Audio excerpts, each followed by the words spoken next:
오늘의 말씀 사무엘하 11장 14절에서 21절 말씀입니다.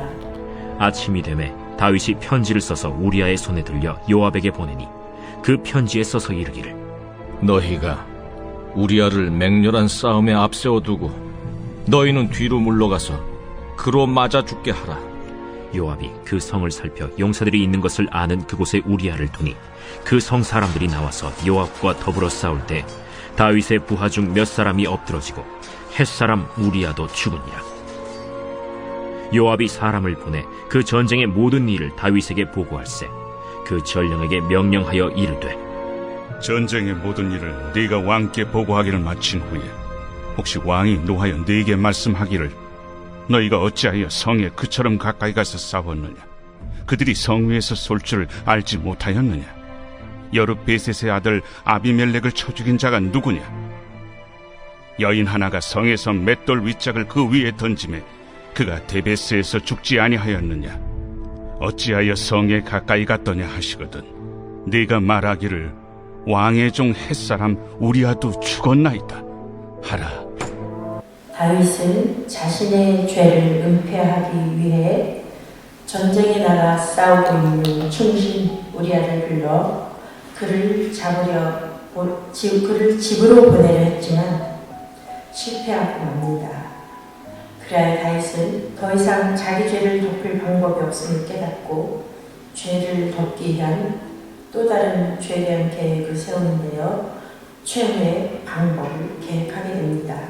14절 아침이 되매 다윗이 편지를 써서 우리아의 손에 들려 요압에게 보내니 15절 그 편지에 써서 이르기를 너희가 우리아를 맹렬한 싸움에 앞세워두고 너희는 뒤로 물러가서 그로 맞아 죽게 하라 하였더라. 다윗은 요압에게 우리아를 최전방에 보내어 적군에게 맞아 죽게 하라는 편지를 씁니다. 그 편지를 심지어는 자신의 충신인 우리아의 손에 들려 요압에게 전달하게 하는 잔인한 일을 행하게 합니다. 그리하여 다윗은 편지로 자기의 죄를 덮고 가장 충성스러운 부하를 죽이는데 사용하는 아주 대담한 계략을 펼치는 모습을 보게 됩니다. 하나님의 은혜에서 멀어진 다윗을 하나님의 그 헷세대에서 멀어진 다윗이 행하는 그 죄의 모습은 죄가 꼬리에 꼬리를 무는 무서운 상황을 보게 됩니다. 저런 다윗의 지시를 받은 요압은 우리아를 라빠성에서 가장 강한 군사들이 있는 곳으로 투입시킵니다. 그리하여 다윗이 명령에 우리아는 최전방에 나가고 말게 됩니다. 아마도 우리아는 최전방에 자신을 보내는 요압이 이해가 되지 않았을 것입니다. 그럼에도 불구하고 우리아는 이스라엘 군대와 암몬 군대의 최정예 군인들이 싸우게 되고 이때 몇 명의 이스라엘 군사와 함께 우리아가 암몬 군사의 칼에 죽게 됩니다. 요압은 다윗의 명령을 수행하여 우리아를 사지로 몰아내며 자신에게도 충성한 충신 우리아를 죽게 만들고 맙니다. 우리아를 죽이는 과정에서 다윗의 부하들도 죽게 됩니다. 이처럼 다윗은 자신의 권력을 이용하여 죄를 감추는 일에 오히려 부하들을 죽이는 데 죄책감을 전혀 가지지 않았습니다. 그래 결국 요압은 이 사실을 다윗에게 전하게 됩니다. 18절 요압이 사람을 보내 그 전쟁의 모든 일을 다윗에게 보고할세.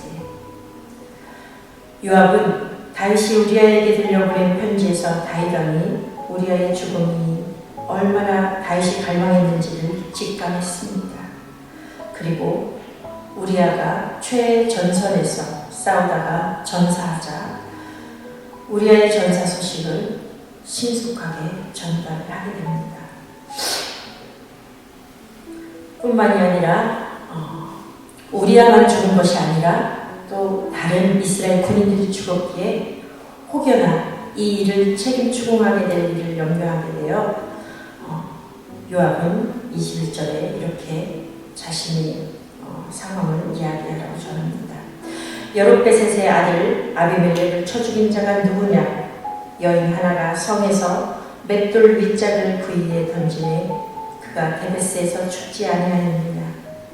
어찌하여 성에 가까이 갔더냐 하시거든 내가 말하기를 왕의 종 햇사람 우리아도 죽었나이다 하라.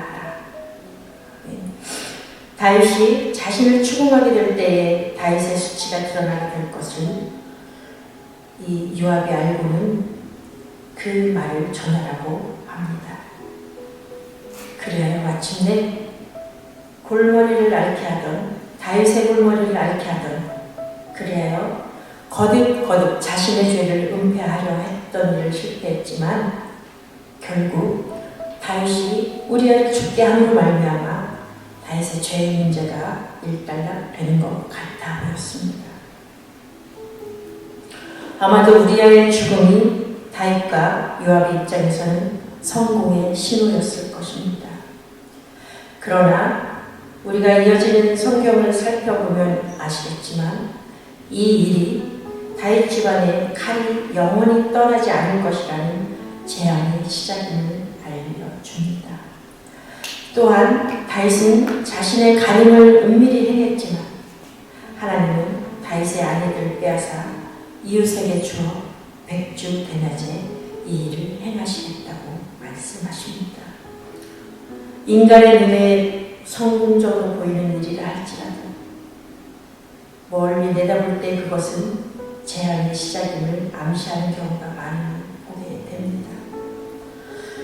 불의한 방법임을 알면서도 하나님의 뜻을 무시하면서까지 얻은 성취와 성공은 일시적으로는 형통하고 성공한 듯 보이지만 그것은 하나님의 심판을 자초하는 길임을 오늘 본문을 통해서 우리는 깨닫게 됩니다. 다윗은 하나님의 뜻대로 이스라엘을 다스리라고 주신 권력을 이용해서 부하를 끌어들이고 자신의 부족을 감추고 자신의 충신을 죽이는 일에 권력을 사용하는 데 조금의 망설임도 없음을 봅니다. 죄는 하나님의 말씀뿐만 아니라 말씀을 주신 하나님을 없이 여기는 것입니다. 따라서 죄가 깨달아질 때 우리는 주님 앞에 겸손히 나아가야 합니다. 하나님의 은혜 앞에 온전히 나아가야 합니다. 오늘 하루 오늘 말씀을 통해 나의 죄된 모습을 깨닫게 될 때에 나의 연약한 모습을 주님 앞에 있는 모습 그대로 들고 나아가 주님의 은혜를 구하며 하나님의 긍휼을 구하는 우리 모두가 되시기를 간절히 소망합니다.